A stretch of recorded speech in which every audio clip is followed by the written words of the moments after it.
They said they would take you traveling. They talked about the house you would buy together, the life you would build, the version of the future where everything finally made sense. And you believed them. Not because you were naive. Not because you were desperate.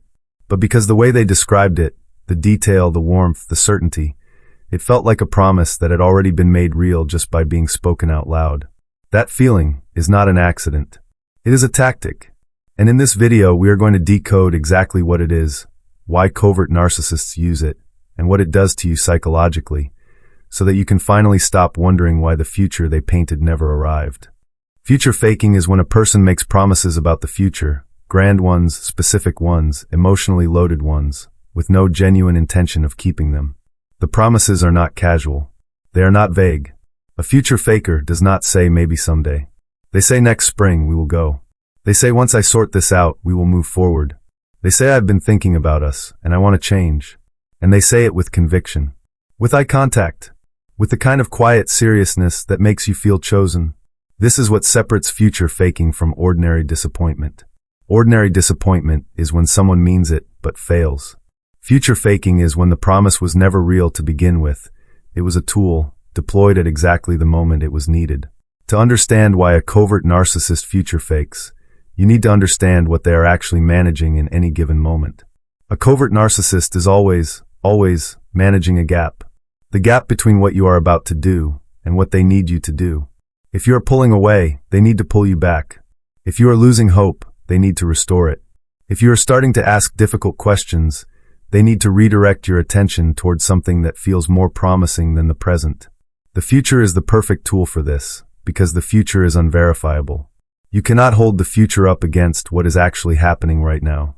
It exists entirely in imagination. And a covert narcissist knows exactly how to work with imagination. A promise about next year cannot be broken today. It cannot be contradicted by your current evidence. It lives beyond the reach of what you can see.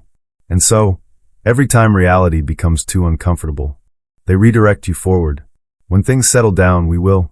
I know it has been hard, but I have been thinking about us. Just give me a little more time. The promise is not about the future. It is about the present. It is about keeping you in place right now. Here is the part that most people never fully understand, and it is the part that matters most.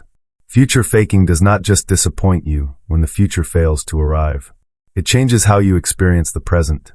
When someone gives you a compelling vision of the future, your brain begins to treat that future as partially real. The anticipation of something good activates the same neural pathways as receiving it. The promise feels like the beginning. This is why you stayed longer than you intended. This is why you forgave things you said you would not forgive. This is why you kept explaining yourself, certain that if you could just make them understand, the future they described would finally begin. You were not weak. You were responding exactly as a human being responds to the anticipation of reward, and someone was deliberately exploiting that response. Every time reality began to erode your hope, a new promise arrived to restore it. And so you never fully arrived at the moment where you could look clearly at what was actually in front of you, because there was always something just ahead that seemed worth staying for. Now, here is what makes the covert narcissist's version of future faking specifically difficult to recognize. Their promises do not come with visible grandiosity. They come wrapped in vulnerability. In quiet moments, in a soft voice after a difficult conversation, they do not announce a future. They confide one. I have been thinking a lot about this, and I know I have not been easy to be with, but I genuinely believe we could have something real if I just... That register, the humble, self-aware, emotionally attuned register, is disarming in a way that performance never could be. Because it sounds like growth. It sounds like the version of this person you always believed existed.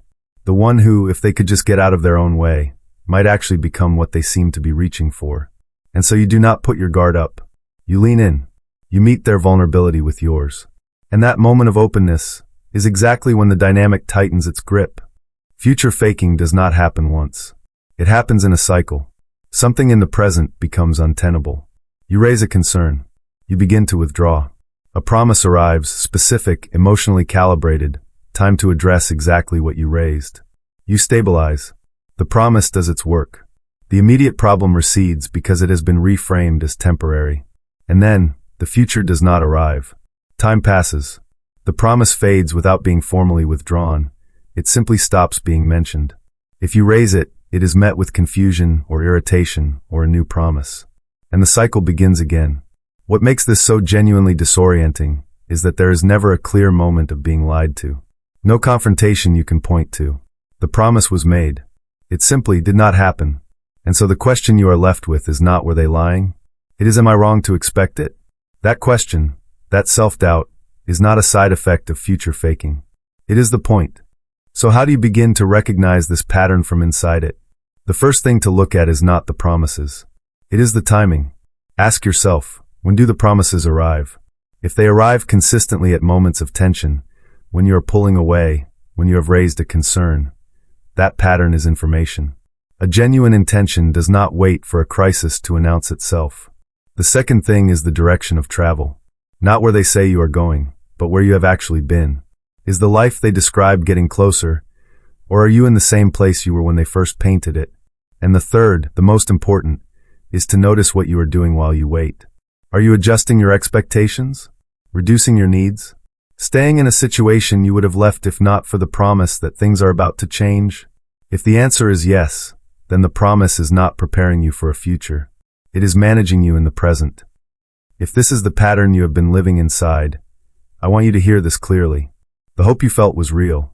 The love you had for the person you believed they were becoming, that was real. What was not real was the future they described. Not because it was impossible, but because it was never theirs to give. A covert narcissist offers futures they have no intention of building because the offer is enough.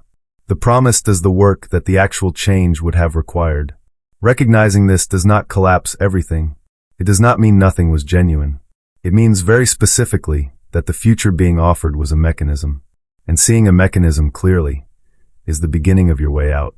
If this video has given you language for something you have been living through, sit with that. Let yourself name it, because naming it is not a small thing. In the next video, we are going to decode one of the most disorienting effects of this kind of relationship, the emotional hangover that sets in after every interaction, even the ones that seem fine on the surface. If you have ever walked away from a conversation with a covert narcissist feeling inexplicably drained, anxious, or quietly devastated without knowing why, that video is for you. Subscribe so you do not miss it. And if this one helped you see something more clearly, share it with someone who needs the language. I will see you in the next decode.